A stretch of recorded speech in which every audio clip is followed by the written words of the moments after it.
Edasi, andmise ja vastuvõtmise toimingu printsiip. Näiteks aatomid tekivad siis, kui elektronid kogunevad ümber aatomi tuuma ja astuvad elektromagnetilisse vastastikusesse toimingusse. Loomad paljunevad ja säilitavad liiki isas ja emast loomade vahelise andmise ja vastuvõtmise toimingu kaudu. Loomad ja taimed eksisteerivad üheskoos tänu hapniku ja süsihappegaasi vahetusele ning mesilaste ja lillede vahelise koostööle. Päikesesüsteem eksisteerib päikese ja planeetide vahelise andmise ja vastuvõtmise toimingule tuginedes. Inimkeha säilitab oma elu tänu andmise ja vastuvõtmise toimingutele arterite ja veenide, sisse- ja väljahingamise, sümpaatiliste ja parasümpaatiliste närvide vahel.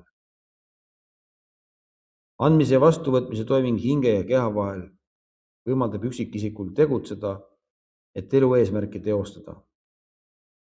Andmise ja vastuvõtmise toimingud mehe ja naise vahel perekonnas, inimeste vahel ühiskonnas, valitsuse ja rahva vahel riigis ning maailma riikide vahel on hädavajalikud, et nad saaksid koos harmoonias ja rahus elada.